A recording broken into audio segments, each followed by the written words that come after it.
ngapunten, kalau ada orang ndonga tangannya diangkat, itu sesuai dengan hadis.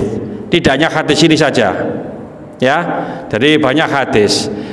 Terus setelah berdoa itu tidak diturunkan dulu. Tidak hanya hadis ini, di beberapa hadis banyak. Sebelum diusapkan ke wajah.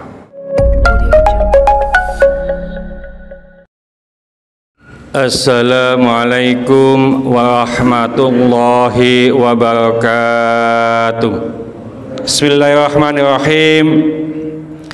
Idza sa'altumullaha ta'ala, apabila kamu meminta kepada Allah, fas'aluhu, maka mintalah engkau kepadanya, bibutuni akufikum, dengan perut telapak tanganmu, wala tas'aluhu, dan janganlah engkau meminta kepadanya, biduhuriha, dengan punggung telapak tanganmu, tsumala ta'udduha, kemudian jangan mengembalikan tanganmu, hatta tamsahu biha, sehingga engkau usapkan kedua tanganmu itu wujuhakum, kepada wajahmu. Kenapa?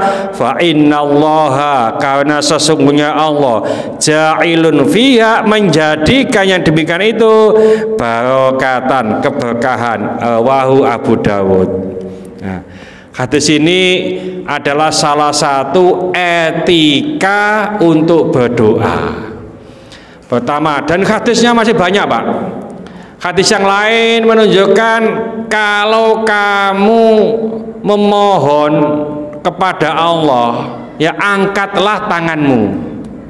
Ya, hadis lain begitu. Hadis ini menjelaskan kalau kita berdoa kepada Allah, berdoalah dengan ini telapak tangan yang dalam ini. Jangan berdoa dengan punggung telapak tangan ini. Jadi berdoa jangan begini. Ya, jadi begini. Nah, jangan engkau turunkan sebelum engkau usapkan ke wajah. Ya, ini hadisnya begitu. Kenapa? Karena yang demikian itu Allah menjadikan keberkahan. Ya, jadi ngapunten, kalau ada orang ndonga tangannya diangkat, itu sesuai dengan hadis. Tidak hanya hadis ini saja. Ya, jadi banyak hadis. Terus setelah berdoa itu tidak diturunkan dulu. Tidak hanya hadis ini, di beberapa hadis banyak. Sebelum diusapkan ke wajah. Makanya ada orang ndonga ngene terus baru diusapkan ke wajah, itu memang ada hadisnya, Pak. Ya, tidak hanya sekedar itu paling gak ngusapi ketek itu, ya. Tidak begitu. Karena apa? Karena Allah menjadikan keberkahan. Nah, minta itu dengan telapak tangan yang yang putih ini, bukan begini. Oh, njaluk kan begini, Pak. Ngemis. Ya. Jadi ngemis, tadaruk, DP. Ya, minta begini, ya. Ya. Jadi upayakan kita kalau doa angkat tangan, terus kalau bisa setelah berdoa kita usapkan ke wajah. Nah, doa-doa ini termasuk kenapa sih setelah sholat kok diusap wajah, kan begitu, ya. Sholat itu menurut lughah, menurut bahasa itu doa. Nah, jadi selesai sholat sama saja selesai doa. Nah, selesai doa jangan kamu lepaskan tanganmu dulu sebelum kamu usapkan ke wajah. Itu dasar kalau kita sholat terus wajahnya diusap. Ustadz, umpamanya ada yang nggak ngusap, monggo, ya. Setiap ngaji di mana-mana, saya tidak dalam rangka siapa yang benar, siapa yang salah. Sing gak podo dengan ngaji nggak apa-apa. Yang penting punya dasar. Nek gak punya dasar lebih bagus ikut yang punya dasar. Ya, kemarin juga saya sampaikan waktu di Gresik, ya, karena saya juga ada beberapa informasi utamanya dari beberapa ustadz mungkin ya, bahwa sholat witir 2 dan 1 itu salah gitu loh ya. Jadi lu kenapa kok masih melakukan 2 dan 1 kok gak langsung 3 ya, ada dasarnya Pak ya. Di Gresik kemarin sudah kita sampaikan dasarnya. Nah yang tidak sama enggak apa-apa ya. Rasulullah SAW itu kalau sholat itu bermacam-macam anunya ya, metodenya, pelaksanaannya ya, sampai-sampai kenapa sih kok ada apa Quran itu diturunkan dengan 7 dialek ya, itu adalah kebijaksanaan Rasulullah ya. Kalau kita hanya 1 dialek ya, umatku kata Rasulullah kepada apa malaikat Jibril tidak mampu 1 dialek ya, artinya umpamanya ya dialek Surabayaan gitu aja umpamanya ya. Wong Malang itu kudu make dialek Surabaya Pak ya, padahal Malangku gak nyanga iya nah semacam gitu ya. Nah kalau ngikuti 1 dialek nggak mampu Pak. Oleh karena itu ada 7 dialek. Nah 7 dialek ini mana yang kita ikuti. Nah kadang-kadang apa kita kayak Maliki Yaumiddin ya, mahnya dibaca panjang, itu menurut Imam Hafiz ya. Imam Wasi itu mahnya pendek, Maliki Yaumiddin ya. Jadi apa beda-beda. Oleh karena itu kalau kita sudah mengamalkan dungo ngangkat tangan ya, jadi begini, lalu sebelum diturunkan diusapkan ke wajah, itu menjadikan keberkahan menurut hadis ini riwayat Abu Dawud, dan hadis-hadis lainnya masih banyak ya. Ada pertanyaan mungkin?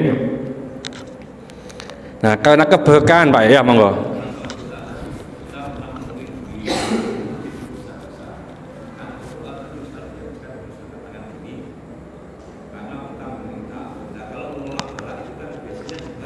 Ya, ya, saya beberapa kali melihat juga, ya, yang demikian, dan itu tidak hanya orang awam, termasuk orang ahli ilmu juga begitu, ya.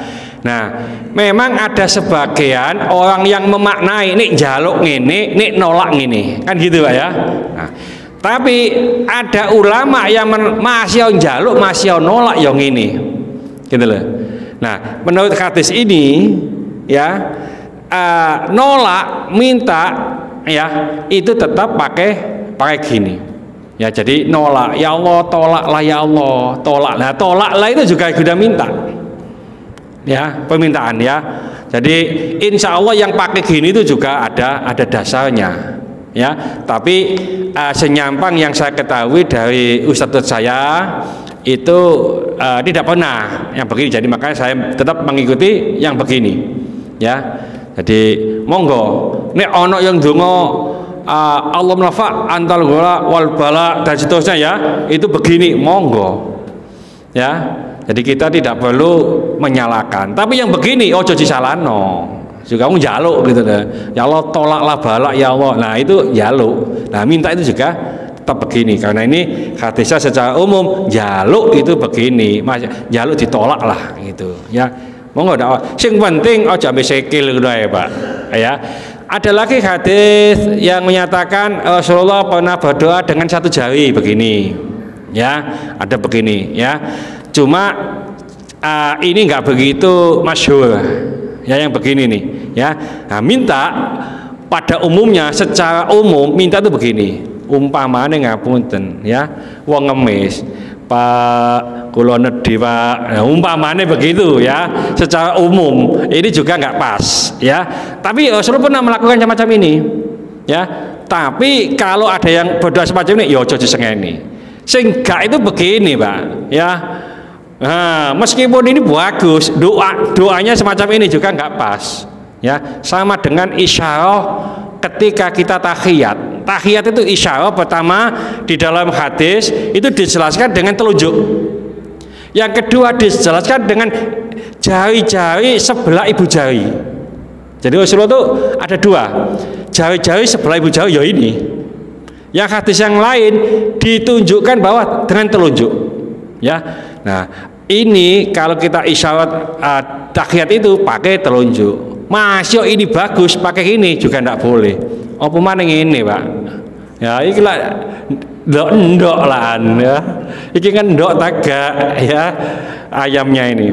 Jadi itu permintaan semacam ini. Jadi maaf, kita ikuti hadis ini, monggo. Ada yang punya dasar lain, ya monggo. Aku biasa gak pakai usap kok, ya monggo.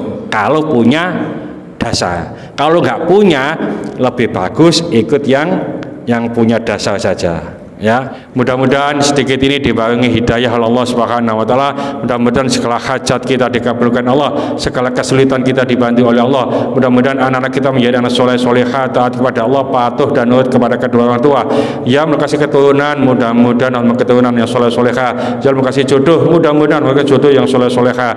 Mudah-mudahan di antara kita, keluarga kita, handetolan kita, tetangga-tetangga kita yang saat ini sedang sakit, baik di rumah sakit maupun di kediaman, mudah-mudahan Allah cepat mengangkat penyakit, menyembuhkan penyakitnya, dan mudah-mudahan Allah memberikan kesabaran kepada yang sakit, dan dengan kesabaran ini mudah-mudahan Allah mengangkat seluruh dosa-dosanya, dan mudah-mudahan Allah mengampuni dosa-dosanya orang yang mendolimi kita. Al-Fatihah.